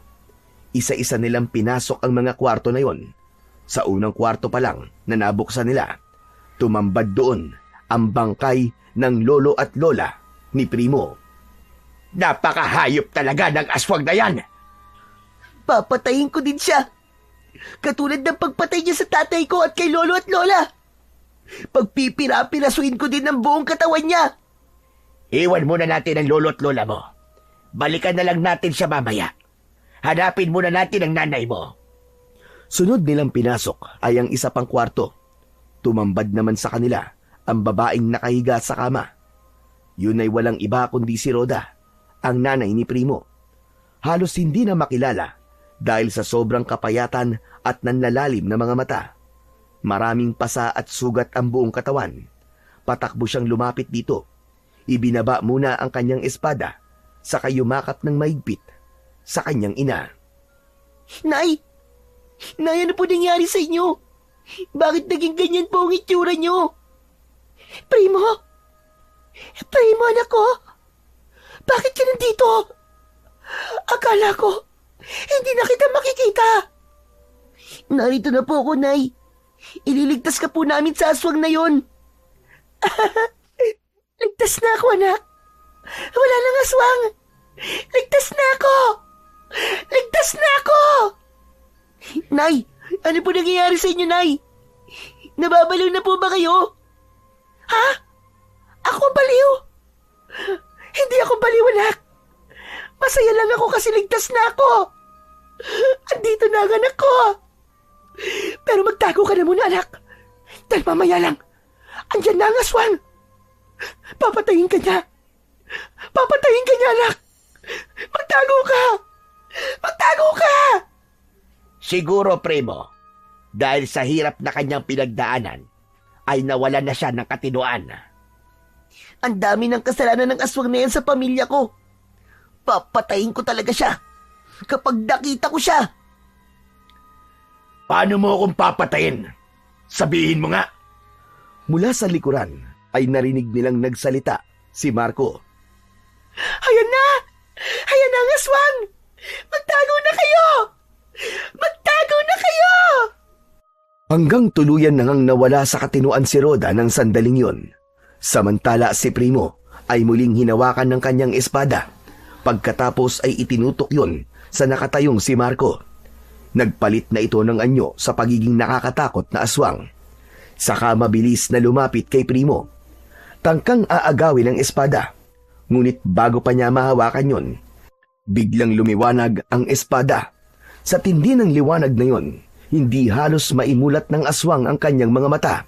Habang hawak ni Primo ang espada, ay nakapagtataka na nag-apoy ito. Saka agad na ibinaon ng bata sa aswang, malapit sa puso ng halimaw. May kakaiba ring lakas na ibinibigay sa bata ang espada habang hawak niya ito. Binitiwan na ni Primo ang espada habang nakabaon sa katawan ni Marco. Patuloy na nag-aapoy ang espada, kaya naman maging ang katawan ng lalaking aswang ay nagsimula na ring masunog. Nagwawala na ang halimaw na si Marco. Hindi alam ang gagawin niya upang mahawakan ang espadang nakabaon sa katawan para bunutin yon. Hanggang ganap ng tupukin ng apoy mula sa espada ang katawan ng halimaw. Nalalaglag sa sahig ang bawat himaymay ng laman ng aswang na nasusunog. Kaya kumakalat din ang apoy, dahilan para masunog na rin ang kwartong kinaroroonan nila. Isang malaking tulong ang espadang galing sa puno ng aroma para magtagumpay sila sa misyong pagliligtas kay Rhoda. Primo, apo, halika. Umalis na tayo dito. Patay na ang aswang at lumalaki na rin ang apoy. Si Nanay, tulungan niyo po ako. Isasama natin siyang palabas. Nagtulungan si Primo at si Kapitan Hugo para isama si Rhoda palabas ng lugar na yon. Nang ganap ng makalabas ang tatlo, ay lalo namang lumaki ang apoy at nasunog na ng tuluyan ang lugar. Ang bahay ng aswang na si Marco. Napagpasyahan ni Kapitan Hugo na dalhin sa isang mental institution si Rhoda upang doon ay gamutin. Namalagi naman si Primo sa pangangalaga ni Kapitan Hugo. Paminsan-minsan ay dinadalaw nila si Rhoda. Kahit paano ay may nakikita naman silang pagbabago. Umaasa si Primo na balang araw gagaling din ang kanyang ina. Magkakasama sila para sa kanilang bagong buhay. Wala na ang pait ng nakaraan. Muli silang bubuo ng magagandang alaala na magkasama. Hindi masama ang maghangad ng mga bagay na wala tayo. Ngunit marapat gawin ito sa tamang paraan. Lalong hindi dapat nakakasakit ng mahal natin sa buhay. Maging matalino din tayo sa ating mga desisyon at gagawin dahil yung inaakala nating mabuti sa ating paningin, kung minsan pala, ang dulot ay malaking kapahamakan at kabiguan. So yun na nga po mga idol, grabe, napakaganda pong kwento. Sana po ay nagustuhan ninyo. Ngayon naman po, ay dumako na po tayo sa inyong pinaka-nire-request at pinaka-hinihintay na shoutout portion. Ano pa pong hinihintay natin? Eto na po. Shoutout po at maraming salamat po sa laging pakikinig at pagsuporta. Annalisa Becelio. Shoutout po. LV Dipalan from Dammam, Saudi Arabia. Shoutout po Maricel Cipriano. Shoutout po Junior Cipriano from Batangas, Santo Niño, Taysan. Maraming salamat po sa inyo dyan sa mga taga Batangas. Shoutout po Kata Gina Wilma 9485. Maraming salamat po sa suporta. Shoutout po Alfredo de Belen from Gasan, Marinduque. Hello po sa inyo dyan sa mga taga Marinduque, especially to Mandia family from Buwak. Shoutout po at Gracie 3826 from Dammam, Saudi Arabia. Fidel Salazar, shoutout po from Calamba, Laguna. Shoutout po at maraming salamat Ronald Ramos from Candelaria, Quezon. Hello po sa inyo dyan. Shoutout po Nina Grace Dio from Kuwait. Shoutout po Arnold STV 4931 from Taguig. Hello po sa inyo dyan sa Taguig. Shoutout po Leia R1C. Maraming salamat po sa suporta. Shoutout po always Ami Viray from Binangonan, Rizal. Hello po sa inyo. Shoutout po Julian Hara from Romblon. Maraming salamat po sa suporta at pakikinig. Shoutout po Super Teamso 016 Marhaba from Kuwait. Maraming salamat po sa mga OFW natin dyan sa Kuwait na walang sawa pong nakikinig at sumusuporta sa ating YouTube channel. Shoutout po Arvin Bertuccio from Dubai. Maraming salamat po dyan sa mga kababayan natin sa Dubai. Shoutout po Kabanag Vincent. Maraming salamat po sa inyong walang sawang pakikinig. Shoutout po Mike Taborno from Cabanatuan. Shoutout po Bruce Anthony Samonte from Cebu. Muli po, maraming salamat po sa inyong walang sawang suporta at pakikinig ng mga kwentong aswang at katatakutan sa aking munting channel na The Voice Addict at Apong Isaac. Hanggang sa susunod pa pong kwento na magpapatindig ng inyong mga balahibo mula sa mundo ng kababalaghan.